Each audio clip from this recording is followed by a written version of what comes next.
In the name of God, the most merciful, the most beneficent. Hi everybody. Okay, we are starting for CMA part 2, chapter B about corporate finance, and this is one of the major chapter covering at least 20% of the marks. And in this we are covering section 2, which is long-term financial management. In section 1 we already covered, which is risk and return. And under this section 2, in this part of the lecture, that we will be covering about financial instruments, kind of introduction to financial instruments and capital structure. Financial instrument is a contract we can trade in a market, either in primary market or secondary market,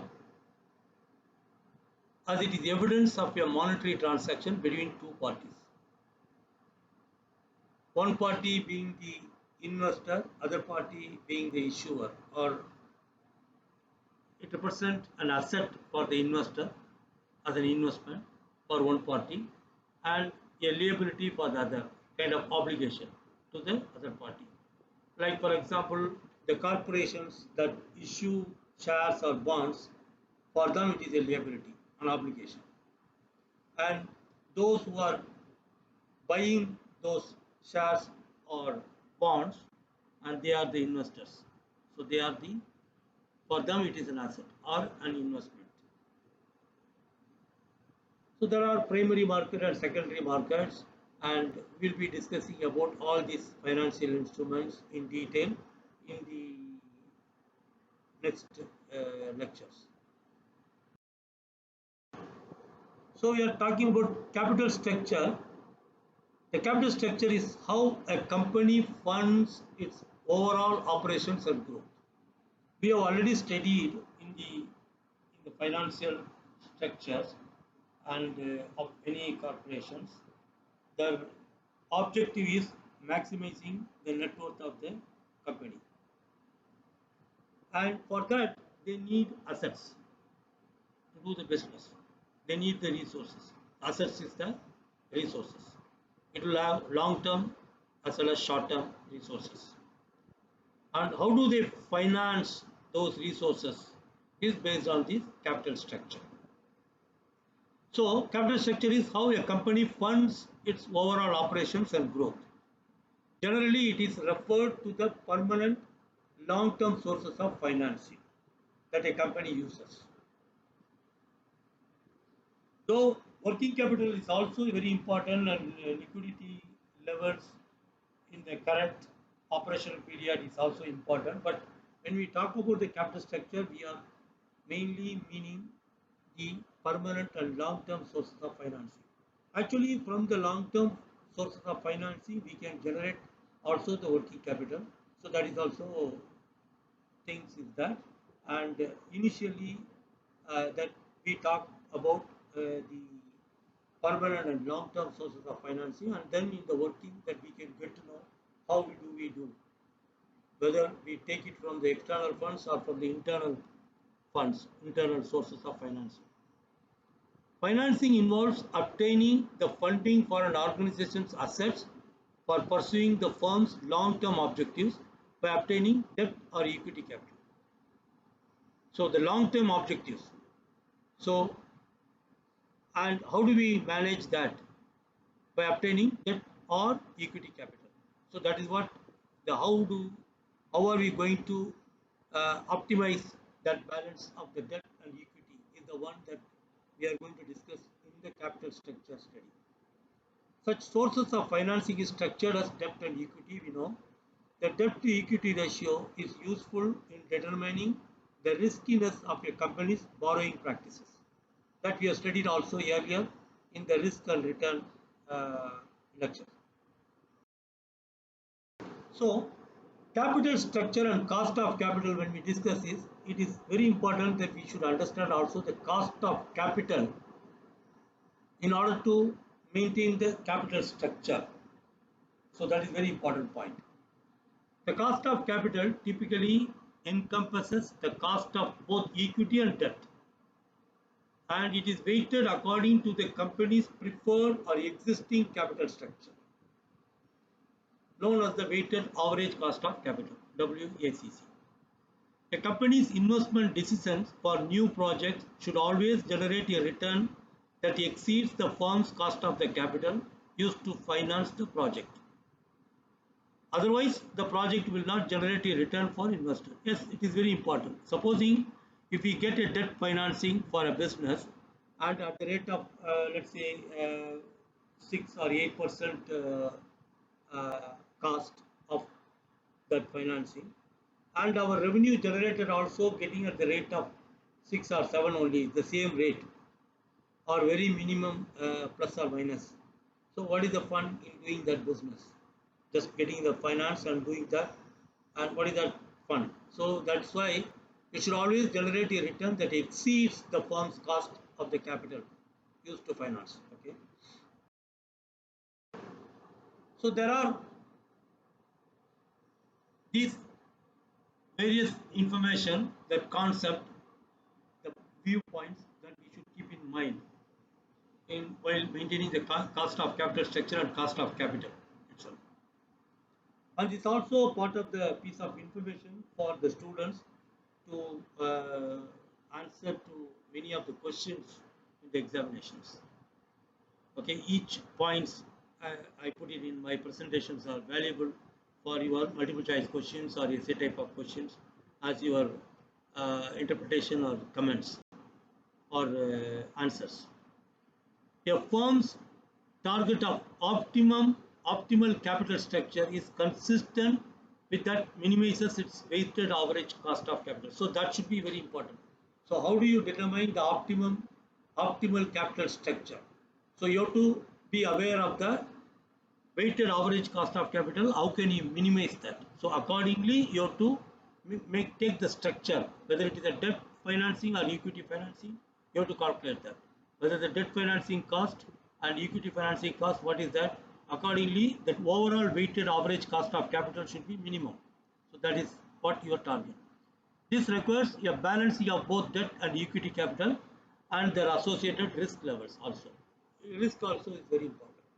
Supposing if you don't have a debt financing, only purely based on equity financing, maybe you'll have to see how good at your financial leveraging can be there also, and whether you will have a liquidity risk or not. All these things should be there. Maybe relatively, the debt financing is cheaper than the cost of capital because the expected rate of return by the investors will be higher than the interest revenue for the debt financing. The marginal cost of capital. What is marginal cost of capital? It is the cost of the next dollar of adding one more dollar. What is the revenue that it is coming? What is the expense that you have to pay for that? That is a marginal cost of capital. It is the cost of the next dollar of capital. Adding one more unit, like you study in economics also. It continually increases because the lower cost sources of funds are used first. So first, what you will do is that wherever the cost is cheaper, that you will be using. And once you reach that maximum level, and then you have to use the other funds which are relatively higher in cost. It represents a weighted average of both debt and equity capital, therefore. The optimum capital structure is the composition of the financing sources of the assets of the firm. So that is the capital structure that is being used for the long-term financing sources, with the objectives of maximization of the net worth of the firm. So that is very important. It is not just purely a current operating period profit maximization. It is the maximization of the long-term, the net worth of the firm. It includes the combination of debt and equity. Maximization of earning per share may not always suggest the best capital structure. That is also you have to keep it in mind. Just only earning per share maximization is okay, satisfying the shareholders' requirement, the cost, the actual stockholders' requirement. But when you talk about a corporation, it is the stockholders' interest is lot of things.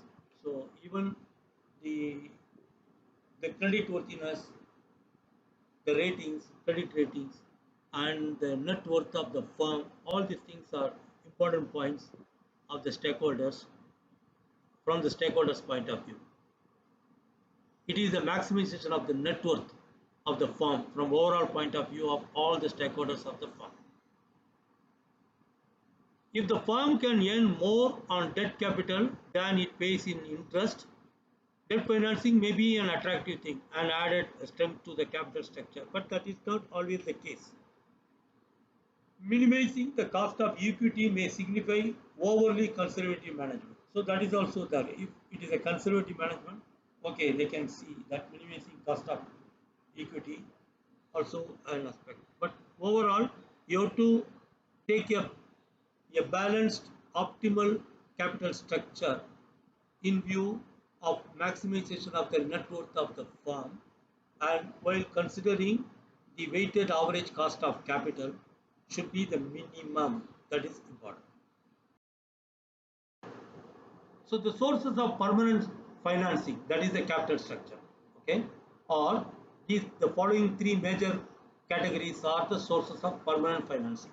One is the long-term debt, which generally takes the form of loans from banks or the issuance of securities called bonds, debentures, kind of things, okay. And then preferred stock and common shareholders equity. And common shareholders equity are made up of common stock, that is the par value of the shares issued, the face value, and any additional paid in capital. This represents the excess of the sales price of the shares of the stock over the par value of the shares. For example, if the shares par value is $1,000 and it is sold for 1,010, so that is a premium paid, so that is an additional paid in capital. And retained earnings. Retained earnings are all undistributed company profits. So every year the profits are accumulated to the retained earnings. So it will be, and if there is dividends declared and distributed, the remaining will remain as retained earnings. So that is the thing. So these three things forming together as the common shareholders equity. So let's understand a kind of difference between the debt financing and equity financing, so that we can understand how do we mix the capital structure. Okay. So the meaning of debt financing is it consists of borrowed money. Debt financing means it consists of borrowed money, whereas the equity financing it consists of the ownership rights. So borrowed money means it is due back to the lender commonly with the interest expense, whereas in the ownership rights it is without the need to pay back, okay, only except at the liquidation time, that is the last, they are standing at the last, uh, so that is the important point you should understand. And in objective, the debt financing is to ensure that the financing needs and its payment obligations are met at the lowest possible cost, relatively, comparatively with equity financing cost. And, and it is also over the medium to long run consistent with a prudent degree of risk. So there is a possibility of that prudent degree of risk also to be considered. To maintain, the objective of the equity financing is to maintain a balanced mix of capital structure of a firm, because we can't depend on the fully depending on the debt financing for the resources of the firm, corporate firm. So you have to maintain a balanced mix of the capital structure of the firm. So providing adequate cash flow also, and your position before issuing debt also. See, for example, if the corporation wants to issue a bond to get debt financing, so you need to be sound in the market also. For that, you unless you have a adequate capital structure and your trustworthiness, your reputation, you cannot get that easily the debt financing. Okay. Even if you go to bank for borrowing fund, first thing that they will ask you is your balance sheet in order to check whether you have a capital structure. to soundly support your need, and whether you are capable of repaying.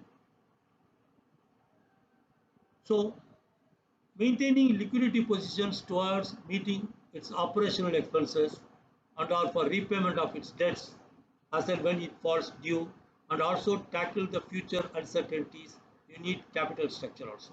I mean, the equity financing also under capital structure.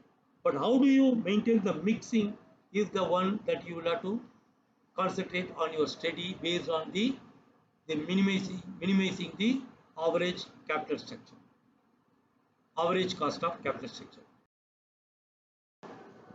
Other points of difference between debt financing and equity financing, you can say the debt financing reflects the obligation, whereas equity financing reflects the ownership of proprietors.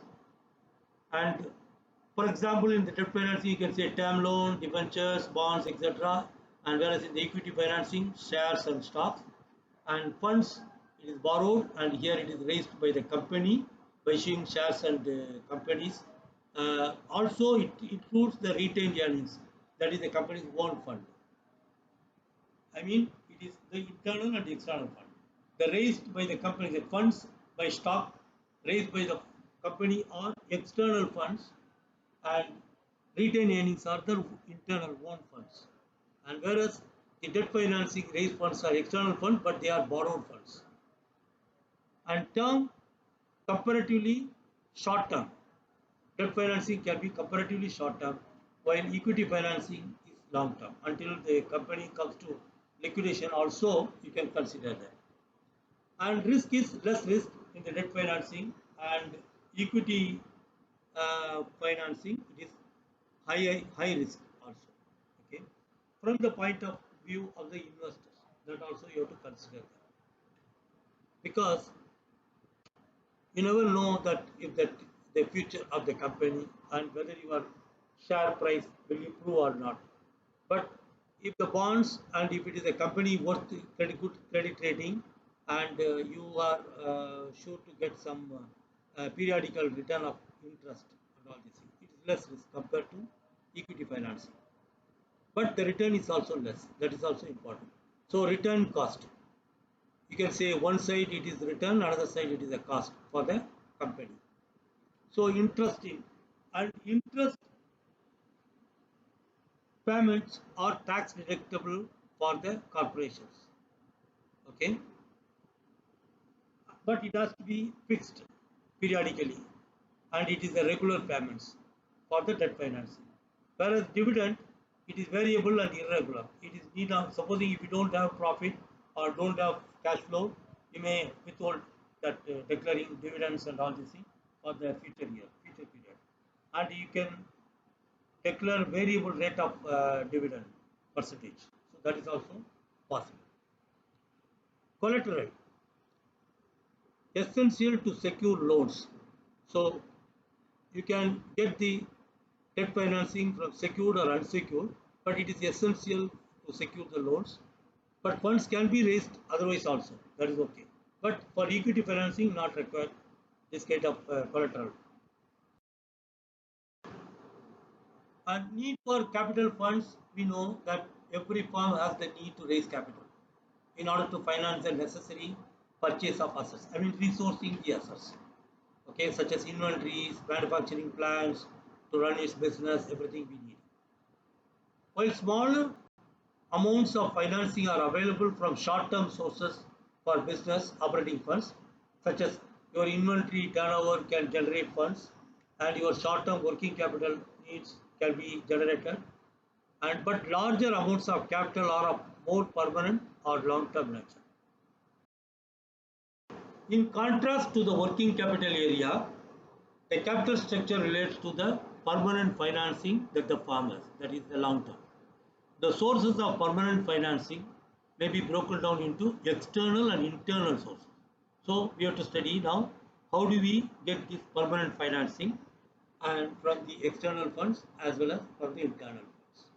So external funds, they are raised through the issuance of debt and are equity securities from outside parties, like from the investors, either by issuing bonds or by equity capital from the primary market and also from the secondary markets.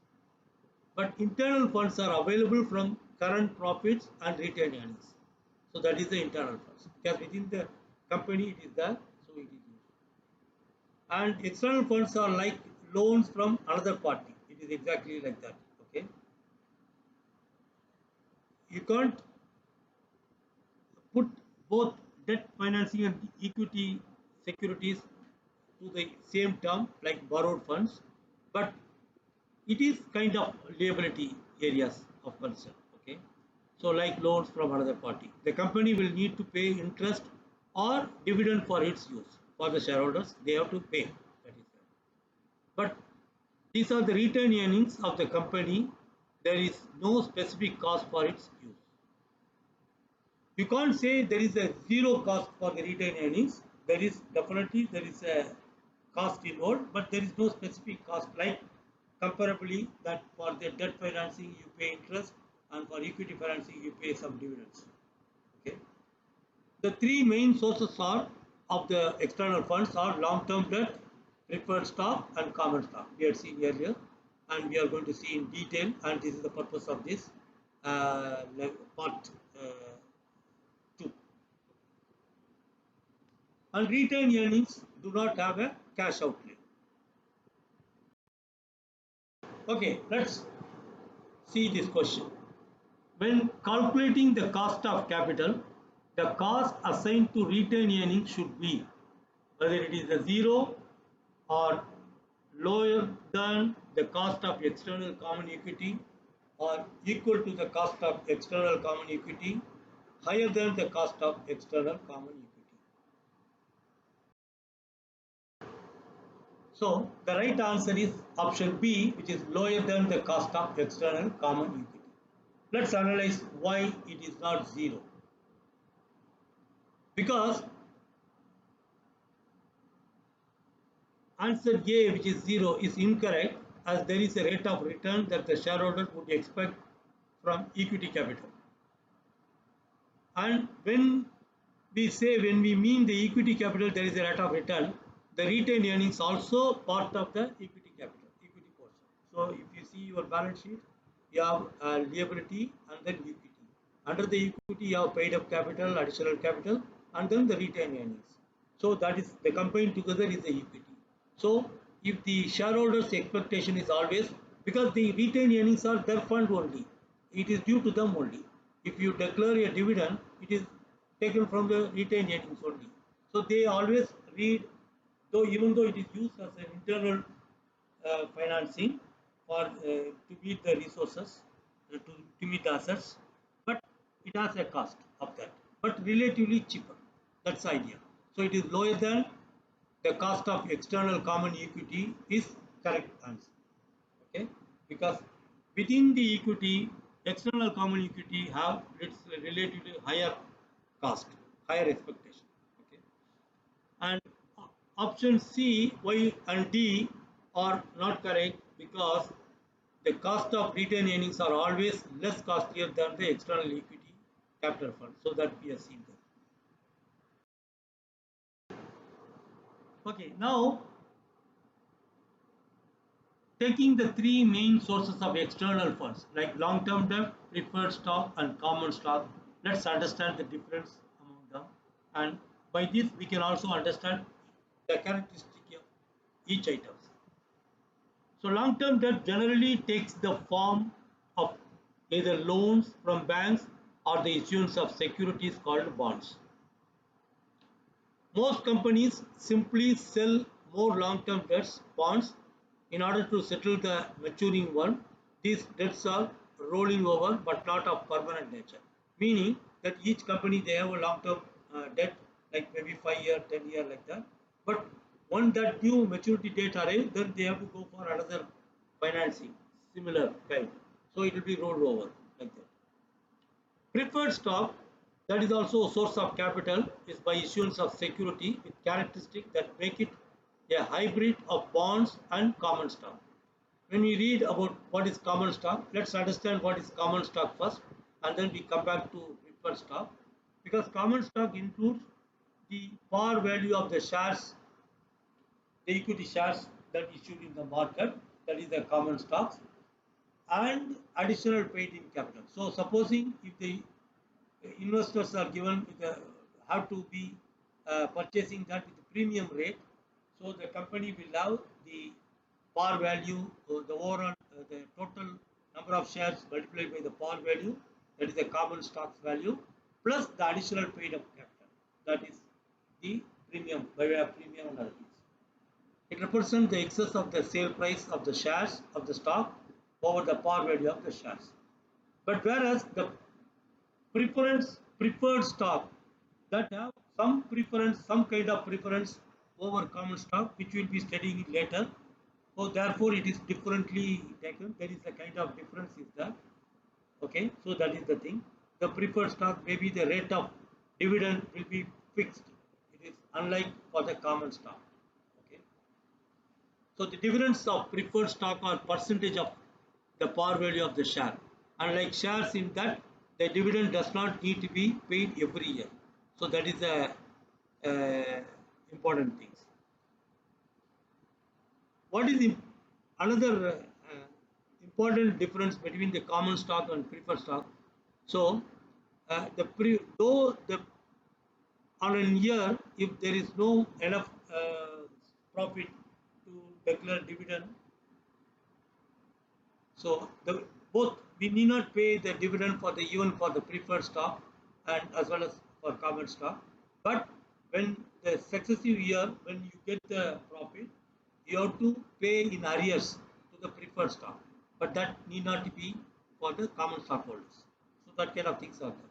So therefore, it is a hybrid of bonds and common stock. Relatively, it is like a fixed things in terms of the revenue return or the cost and some flavor of common stock also available for the preferred stock holders. How do we take investment decisions regarding investments in financial assets? Example for stocks and bonds, like issuing, tangible assets, example plant and equipment, and intangible assets like patents and copyrights, things like that. So reasons for investment in financial assets. So for this decision making, we should understand what are the reasons could be. So one is that ensure liquidity to cover day-to-day cash obligations in timely manner. That is one point. Another point is generate interest income from cash on hand for which there is no immediate use. So these two things will give for the corporate people to get that whether we need to put in investments. For example, if the corporation has excess cash on hand, so they can, instead of keeping it idle, so they can generate interest income from cash on hand. So that is also one of the conditions. While doing that, they should also maintain the liquidity, okay, aspects of the obligations. So that is important. In a timely manner, they may need to pay. So basic investing and financing consideration. So whether how do we do the investing, and how do we get that financing? So these considerations are very important for the corporate financing goals. So for the investment, we need to see the corporate goals. So corporate goals, and for that the financing will be debt financing versus equity financing. And you should understand the policies and guidelines. When you talk about policies and guidelines, whether you have short-term or long-term financing. So that is important. So the investment instrument selection and portfolio configuration. What kind of investment instrument you have to select it? To buy, to invest it in shares or in bonds kind of things. That is whether you have a fixed return or whether you need floating rate interest payments. So these kind of things also you have to think that things. And roles and responsibilities and authority for investment activities. What we mean by that is that if you take the secured or unsecured debt, so supposing if you give a secured debt, so there are some commitment, some you have some responsibilities, and you have to have some authority also for that kind of investment activities. And financial control aspects, on balance sheet versus off balance sheet financing. On balance sheet, that is the financing aspects of all assets that you can see, finance assets. But off balance sheet financing also are there. Like for example, if the corporation invests there in the joint ventures or invest big R&D partnerships and operating leases, etc. So that may be considered as off balance sheet items. So that will be like that, a kind of the financial controls aspects. And also your performance measurement and tax consideration. Financing part, you have to have tax consideration also. For example, the debt financing where there is interest expense, they are tax deductible. So that is also an added advantage for consideration purpose. While you have to consider for the liquidity aspects of that also. You cannot go too much debt financing also for that. So determining the optimal capital structure. What are the major points that you have to consider for determining the optimal capital structure? It is based on the management style and management risk attitude, all these things. But these are the framework that the intelligent management can consider. So these are the following things, and we will see in detail one by one. Like for example, the future prospects of the company, whether to maximize the net worth of the firm or not, and the equity market, the composition of the company's assets, the amount of risk that the company is willing to accept, that is the attitude, the reputation of the issuer company, and the interest rate that they would need to pay in order to be able to issue a debt. What is the rate of interest for that bond or debenture? The cost of each source of capital, that is important, and impact of income tax on financing structure. As we studied, there is a tax benefits also on these things. One, the future prospects of the company in order to maximize the net worth of the firm. So the following key questions are involved in this decision making. Will increased levels of sales bring in additional cash in the future? So why do we ask this question? Because if there is an increased cash flow incoming, so maybe we can accept that cash flow, expect that, so we can bring that debt requirement, debt financing requirement to be short term or minimize that level. So we can bring only for that short term until we get that sales cash inflow, kind of these things. And will there be a need to expand requiring additional finance? So if there is a business expansion plan, another branch and all this big plant and this thing, we need a huge cost, okay, to take the economics of scale benefits. So for that we need financing. So that also a future prospects of the company, and so that also a determining point for optimal capital structure. If the firm's cash flows tend to be highly volatile, having high degree of business risk, in this case it should be more conservative in its financing methods. So that is also important. Okay. Then the equity market. If the equity market is doing poorly, for example, if the primary market is doing poorly, the cash received from the sale of stock will be less than a period of strong market. So in the strong market, the price will be higher. In the poor market, it will be less. So the cash, because when our stock is sold in the market, the cash received for that will be, the fund goes to the treasury will be very less. So that is also you have to consider that. The composition of the company's assets. Companies tend to finance current assets with short-term sources of capital, because current assets is also a short-term, and that means we can manage through the current liabilities, and permanent assets, that is primarily fixed assets with the capital structure sources. So we need for the fixed assets like long-term assets, we need from the capital structure, whether it's from the debt financing or from the equity financing. But for the short term, maybe we can manage through the current liabilities. So that is also the composition of the company's assets. So how do we do that?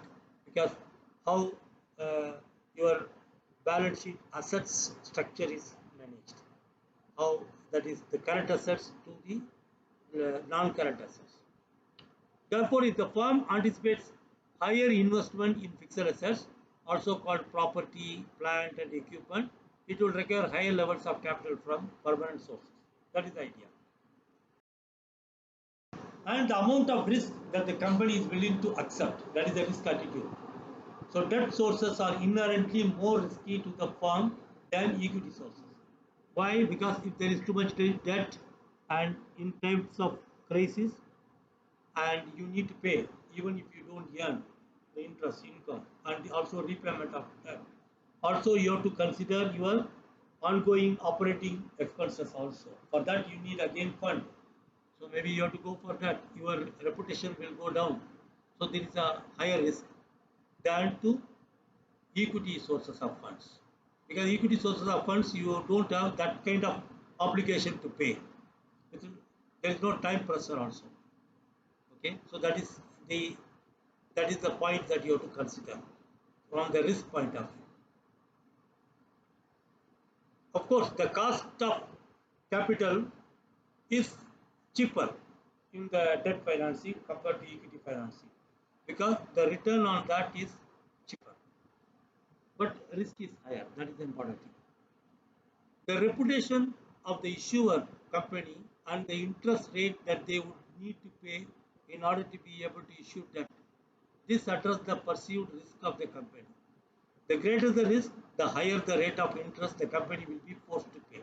For example, if your company or my company, a corporate company, has greater risk and we have poor rating from the credit rating agencies.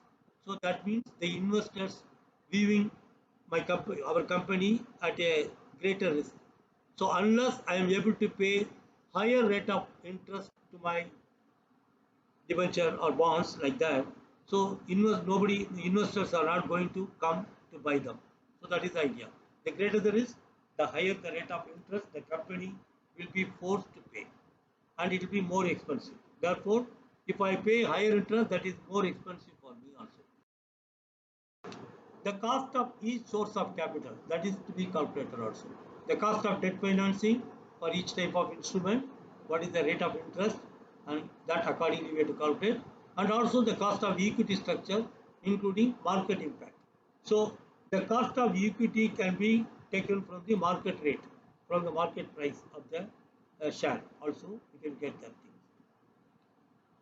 And impact of income taxes is an added important point on financing decision, because the debt has tax advantages, because interest income, interest expenses are tax deductible. Okay, so that is a important consideration you can make it also, and that it tends to support increased leverage, financial leverage also. But it is possible provided a firm balances the tax benefits of debt against the cost of financial distress. So you can't depend on whole the financing based on the debt financing only.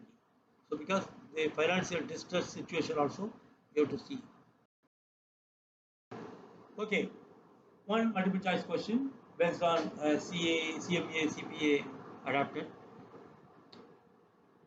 NSM Products, the company, has announced that it plans to finance future investments so that the firm will achieve an optimum capital structure. Okay, optimum capital structure is the consideration that we have to do it. Which one of the following corporate objective is consistent with this announcement?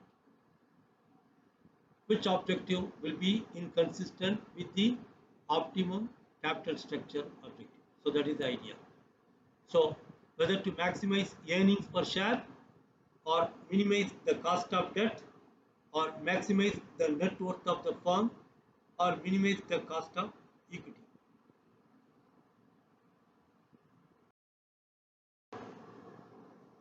So option C, maximize the net worth of the firm, is the right answer.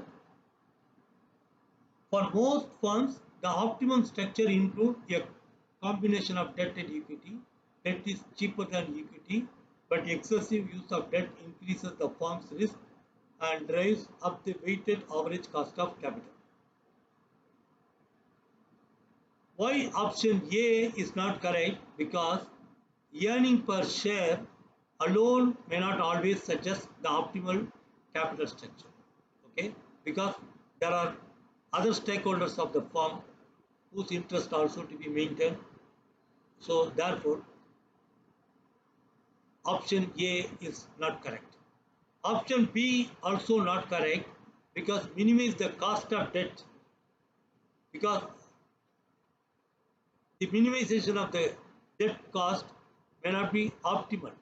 As long as the firm can earn more on debt capital than it pays in interest, debt financing may be indicated. Yes, because for example, the amount of interest that a corporation pays, but if they are getting benefit, I mean the return of that debt financing is better or greater than that interest payment that they do, it is good. But still, that is not sufficient because that is not the overall aim. There are many other aspects that you have to consider in order to have the capital structure, and there are risks involved also in the debt financing. So that is also important point. So therefore, option C is correct because it is to maximize the net worth of the firm.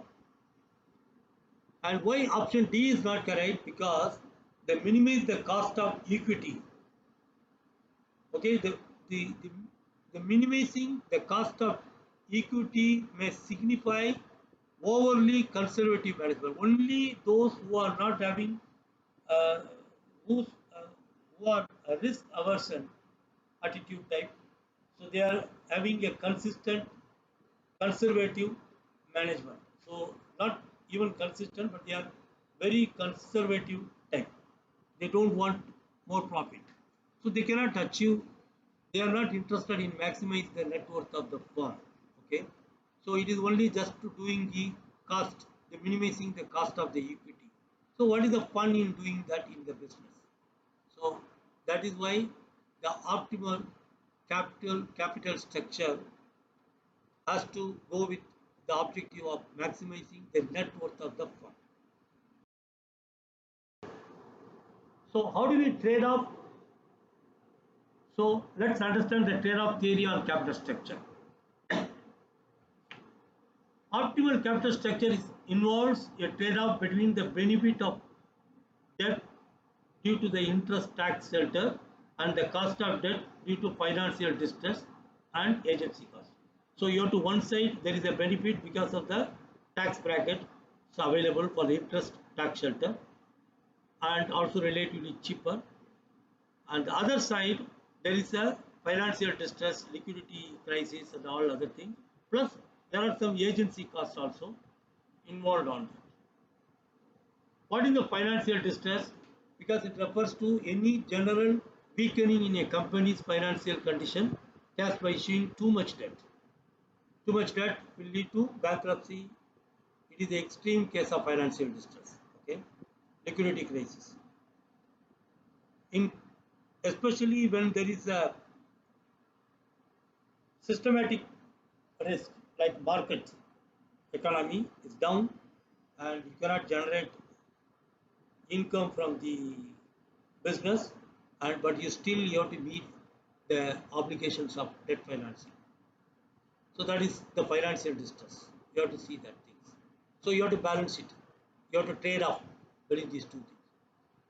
And agency cost also an added burden is a direct or indirect expense that the principal bears as a result of having delegated authority to an agent.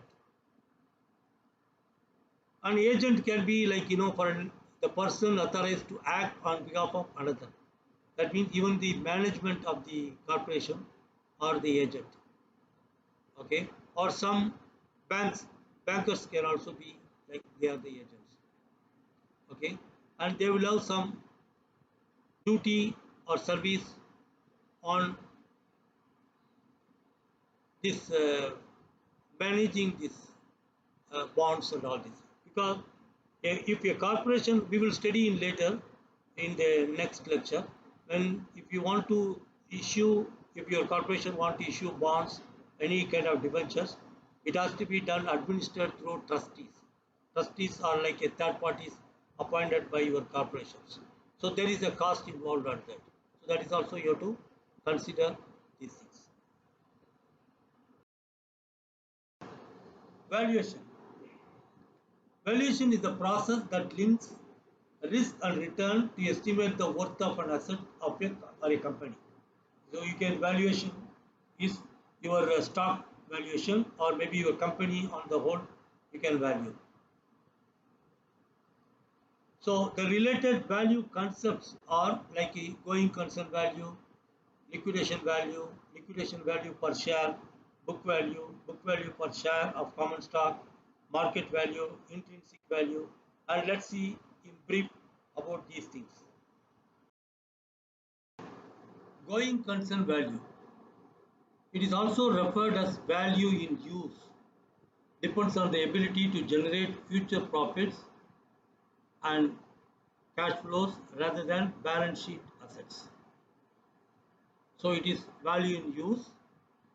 So it is just not taking from the balance sheet assets. It is also how can the future profits and the cash flows can be generated. The company's fixed assets would have a different value if they were offered for sale at the market price. The same company and its assets would have yet a different value if it were in the process of being liquidated, as liquidation values are significantly below market values. So what is the meaning here? So just normally the book value, and if the company is good prospectus and the assets have a demand in the market, so we can have a good expected value from the market for sale at the market price. However, if a company is in a liquidity crisis, or if the company want to liquidate everything, so they are under pressure to sell it anyway, so that time that they will be prepared, or they will be forced to sell significantly below market value. So that situation is different. So the liquidation value of inventory may be significantly below its book value in a normal case, and the liquidation value of fixed assets may be quite different from the book values also, because book value will be based on the historical cost less depreciation, but whereas the market value can be different. But actually we are talking about the value based on the market judgment. Okay. So liquidation value, the net amount of money that could be realized by selling the entity's assets after paying off the liabilities. It is of utmost concern when an organization is facing bankruptcy. That is important. Liquidation value per share, the actual amount per share of common stock that stockholders would receive if the entity sells all assets and pays all liabilities and preferred stockholders also, then the remaining common stockholders divide by the number of shares they have. So that value per share is different, because they are going not on the market price, they are going by liquidating and then getting the last available fund distributed according to the number of common shares. Book value. Book value naturally is the balance sheet value. Book value is the value at which asset is carried on a balance sheet. It is accounting value, historical cost. Accounting value of an asset, which is the cost of fixed assets less its accumulated depreciation. Because even though it is historical cost, so each year we calculate the depreciation and it is accumulated depreciation will be deducted in order to have the book value. The book value of liability is its carrying value. For example, a bond is carried at face value plus the premium or minus the discount. So if the bond at issuing time, if it is issued on premium, so that the bond value will be the value of the face value of the bond plus the premium value. Or if it is issued at discount, so it will be still the bond value will be the face value at the redemption time, but the discount will be the loss. But whereas the liability is its carrying value. So that is the important point here. The book value of the firm is equal to the dollar difference between the firm's total assets and its total liabilities, including preferred stock, if any, as listed on its balance sheet. Okay, so that is the book value of the firm equal the firm's common shareholders equity. So because the book value of the firm is actually after realizing the assets and returning all the liabilities, then the final fund available for the common shareholders. So that is the common shareholders equity. It is equal to that. So that is the book value of the firm. Book value per share of common stock refers to the ratio of stakeholders equity to the number of common shares. So you have to just divide by the number of common shares outstanding. But it has little relation to the liquidation value per share or the market value per share, because market value per share is the tradable value, but liquidation value is depending on that the buyer.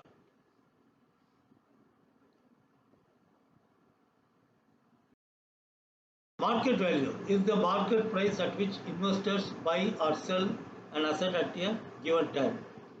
The key determinant of market value is supply and demand. So based on the supply, if supply is more than the demand, actually price will be competitively less. If the demand is more, then price will be competitively higher. The market value of publicly traded security is its market price. So that is the thing. Intrinsic value. What do you mean by intrinsic value? Intrinsic is a measure of the theoretical value, a notion, a concept, value of an asset. Measure of what an asset is worth. So based on certain formulas, like financial models. And these figures arrived at by means of an objective calculation of complex financial model. Although not indicative of actual value, intrinsic value provides a basis for determining whether to buy or sell a financial asset when compared to its market value or price. So based on this calculation, so we can also compare with the market price also. So then we can determine. Analysts often use fundamental and technical analysis to account for qualitative, quantitative and perceptual factors in the financial model to calculate the worth of an asset. Therefore, it is also called fundamental value. We will be seeing with some examples to get an idea of this calculation also. In options trading, intrinsic value is the difference between the current price of an asset and the strike price of the option. So we will see in detail how that. Strike price is the price at which a derivative contract can be bought or sold, exercised in most likely in the secondary market. It is the price fixed by the seller of a security, that is a financial instrument, after receiving bids in a tender offer. Typically for a gilt-edged securities or a new stock market issue. the price at which a put or call option can be exercised in this. Derivatives are financial products whose value is based, that is derived from on the underlying asset, usually another financial instrument. The strike price, also known as the exercise price, is the most important determinant of option value. So put and call options.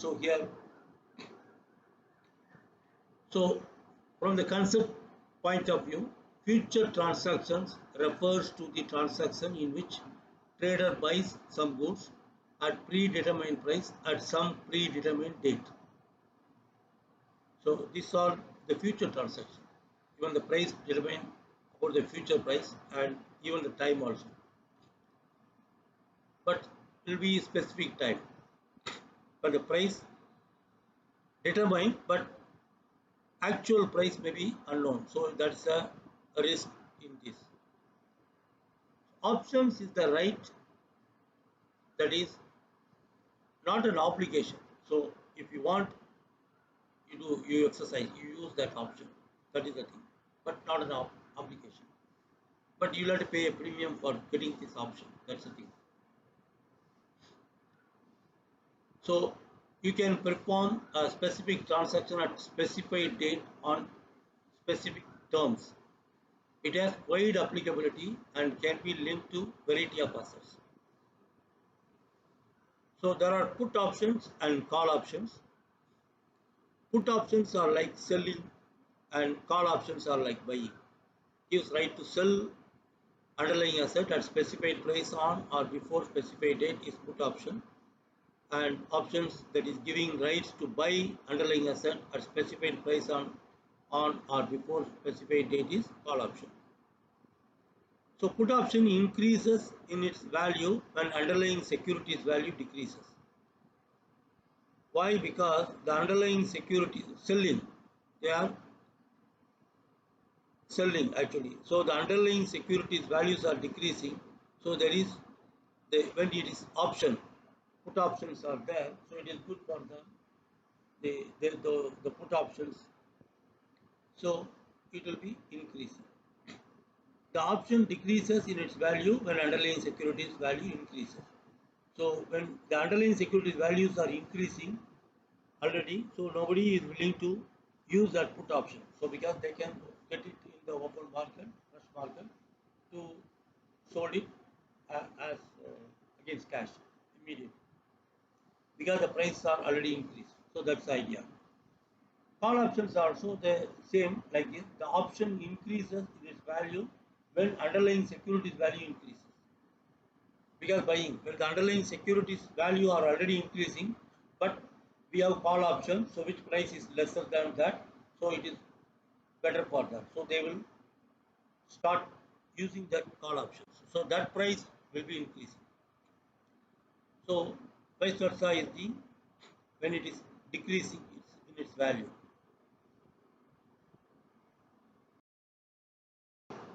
So example of an options intrinsic value from the examination point of view. Let's say a call option strike price is $15 and the underlying stock's market price is $25 per share. So therefore the intrinsic value, if you calculate that, it will be 10 because the market price is 25 and the call option strike price is 15. So the difference is 10, which is the intrinsic value of the call option. Okay, so it will be the stock price of the market, not the par value or something, minus the strike price. If the option premium paid at the onset of the trade were $2, so because of these things, if there are intrinsic values are there, so the options will be preferred. So when there are good buyers, it will be, the offers maybe will be at premium also. Okay. So if the price of that premium is $2, the total profit would be because the intrinsic value of that using that option against the market value is $10. So premium is paid already. It is a cost for the investor. So there are 8 remaining. That will be the profit at the expiry date. Okay. So we all understand that a call is an option contract giving the owner the right, but not the obligation that we already studied. It is to buy a specified amount of an underlying security at a specified price within a specified time. So the specified price is known as the strike price.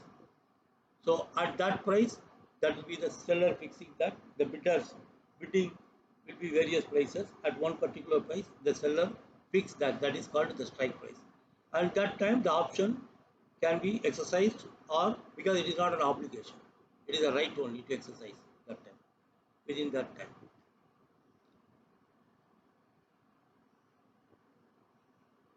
So for this, you have to pay a fee to purchase that call option. That is the premium. This per share charge is the maximum you can do on a call option. Suppose if you don't exercise that call option, what you lose is the premium that you pay for that call option. That's the idea you should understand.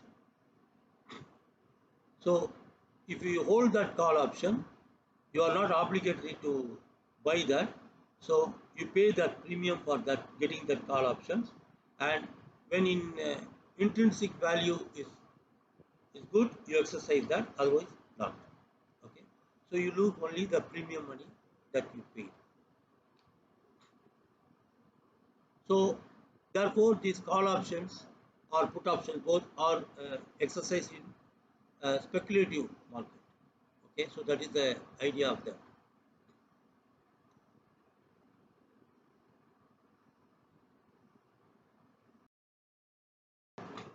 So example of an options intrinsic value, another calculation.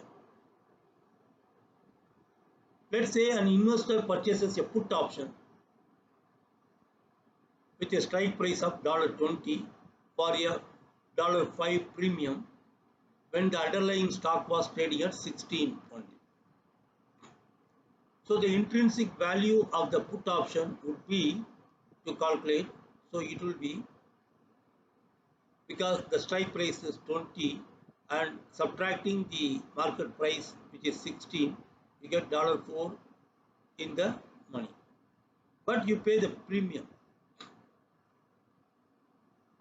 Okay, if the intrinsic value of the option were only worth $4 at expiry, combined with the premium paid of $4, the investor would have a loss despite option being in the money.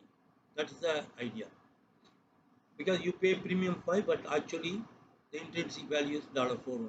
So it is a loss. It is important to note the intrinsic value does not include the premium, meaning it is not the true profit of the trade since it doesn't include the initial cost. Intrinsic value only shows how in the money an option is considering its strike price and the market price of the underlying asset. So in the market, in the capital market, in the stock market,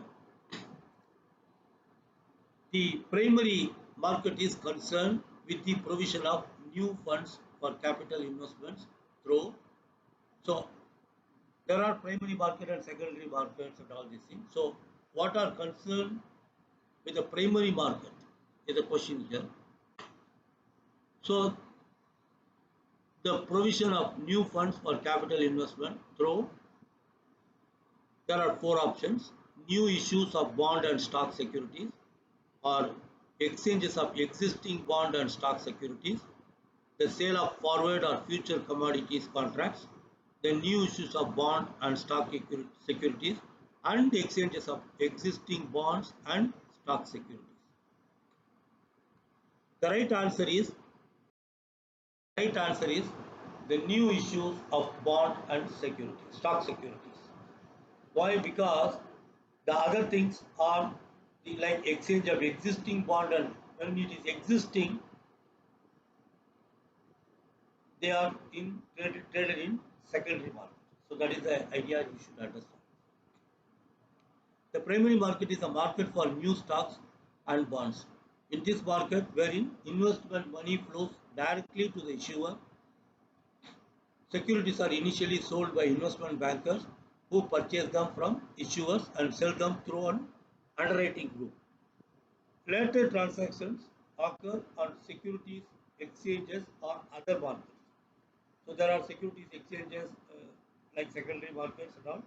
There are other markets available in which the exchanging of existing bond and stock securities or forward or future contracts of commodities. That is it, commodities market actually. And new issues of bond, and the option D says new issues of bond and stock securities. That's good, but it says and the exchanges of existing bond and stock securities. So that is not correct. So therefore, option A is correct. So the theory underlying the cost of capital is primarily concerned with the cost of whether it is a long-term funds and old funds or short-term funds and new funds, long-term funds and new funds, and short-term funds and old funds. So naturally the right choice is the law because it is the cost of capital when we are concerned under a capital structure. So it is concerned with the long-term funds and new funds. So the theory underlying the cost of capital is based primarily on the cost of long-term funds and the acquisition of new funds. The reason is that long-term funds are used to finance long-term investments. For an investment alternative to be viable, the return on the investment must be greater than the cost of the funds used. This is happening only in the long term is concerned. The objective in short-term borrowing is different actually. Short-term loans are used to meet working capital needs and not to finance long-term investments. Also, the cost of old funds is a sunk cost because the option D it says short-term funds and old funds. That is also not correct because old funds is already because if funds are already existing, it is the cost of it is like a sunk cost, which means it's already incurred, so that is not considered in any economic rational decision making. Okay, so only the new cost are considered for that purpose in that theory. So therefore, the option D is also no relevance for decision making purposes.